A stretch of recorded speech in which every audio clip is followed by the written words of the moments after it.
जैसे ही अम्बेडकर का अस्तित्व खत्म होगा तुरंत ही नीले कबूतरों के पर इसी तरह कट।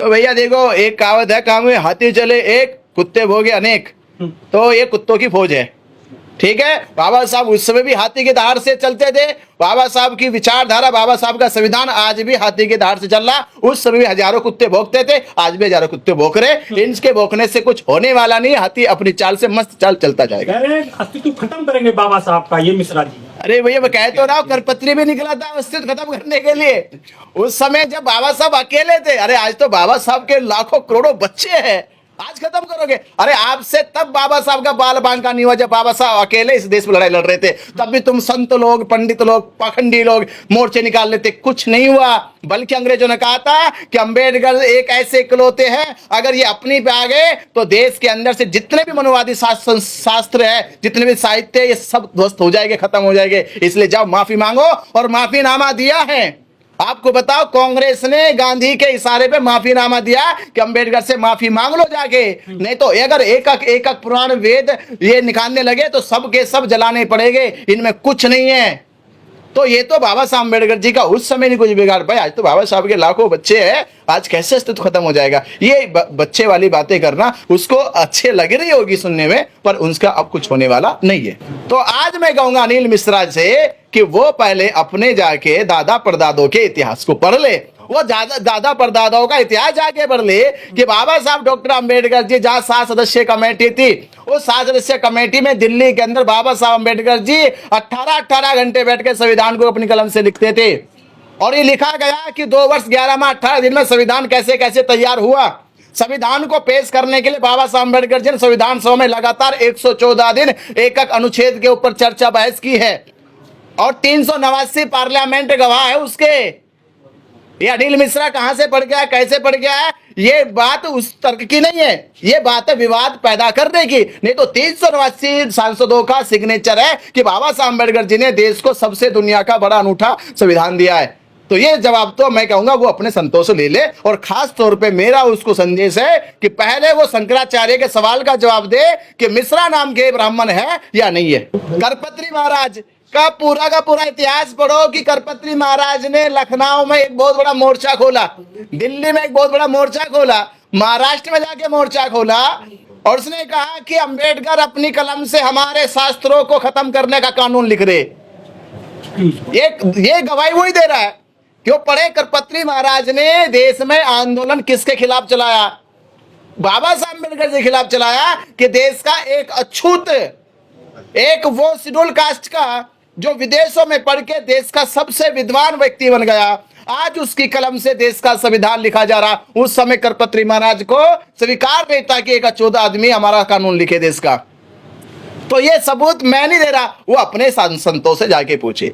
वो पूरी सड़कों पे सोता रहा, सड़कों पे आंदोलन चलाता रहा, और क्या हुआ? दूसरी बात, हिंदू कोर्ट बिल के समय तो उसने आमरण अनशन पे बैठ कर जाके बोला ये तो बाबा साहब अम्बेडकर हमारे कानूनों को पूरा ही बदल देंगे। तो जानते हो बाबा साहब के पास चिट्ठी गई खून की कि बाबा साहब आपकी हत्या हो जाएगी, आपको मार दिया जाएगा।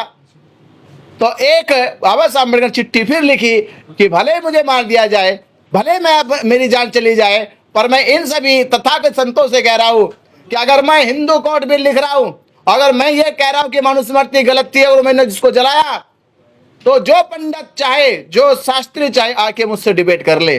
तो चतुर ब्राह्मणों ने कहा कि अंबेडकर साहब ने एक मनुस्मृति जलाई है, उसको सब सबूत के साथ पेश किया है कि वो गलत थी। अगर ये पंडित लोग जिन जिन शास्त्रों में डिबेट करेंगे वो सारे शास्त्र गलत सिद्ध हो जाए, तो एक दिन इन सबको जलाना पड़ेगा। ये उस समय 1956 से पहले पूरे देश में ये माहौल बना हुआ था। पहले तो जो अनिल मिश्रा है, शास्त्रों में एक मैं शंकराचार्य का बयान सुन रहा था। वो शंकराचार्य कह रहे कि हमारे ब्राह्मणों में कुछ दोयम दर्जे के लोग हैं, और वो दोयम दर्जे के लोग ब्राह्मण नहीं है। तो उन्होंने कहा मिश्रा सबसे पहले। तो जो मिश्रा नाम के जो सरनेम के ब्राह्मण है तथाकथित, ये हम नहीं कह रहे, वो शंकराचार्य कह रहे। बहुत वीडियो वायरल हुआ, वो कह रहे कि मिश्रा नाम के जो ब्राह्मण है ये दोयम दर्जे के ब्राह्मण है, वो मिश्रित है किसी के। ये जो चौबे है ये दोयम दर्जे के ब्राह्मण है। ये दीक्षित है, ये दोयम दर्जे के ब्राह्मण है। ये चतुर्वेदी है, ये दोयम दर्जे के ब्राह्मण है। उसने ऐसे कई ब्राह्मणों को कहा कि इनका कोई भी संबंध हमारे ब्राह्मण शास्त्रों से नहीं है।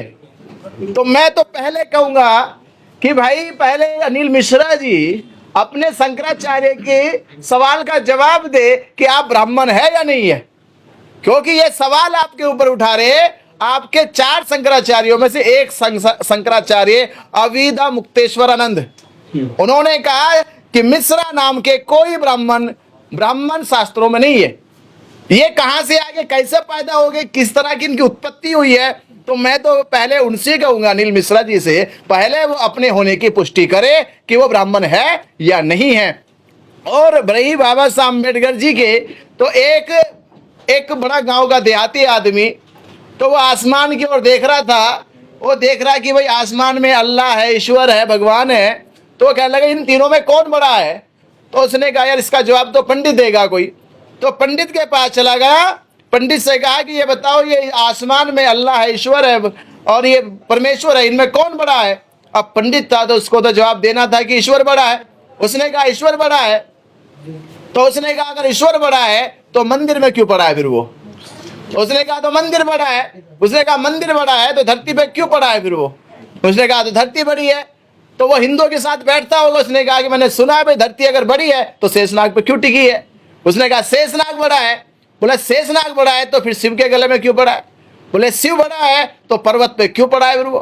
बोला पर्वत बड़ा है तो हनुमान लेके क्यों उड़ा है उसे।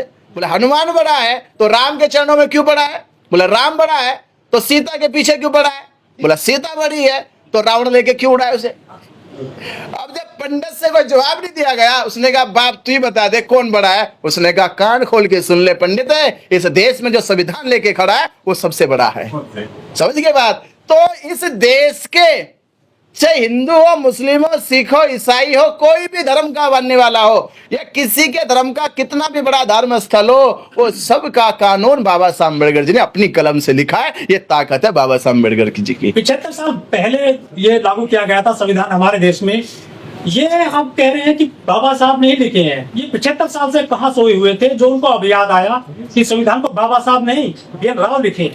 अरे तो ऐसे बेवकूफ लोगों को, मूर्ख लोगों को मैं अभी सुन रहा था कि धीरेन्द्र शास्त्री नाम का अपने एक महाराज का बयान दे रहे, करपत्री महाराज को 1966 में उनका मर्डर हो गया। उनका हैसियत क्या है, हम तो उनसे पहले छोड़ चुके भाई।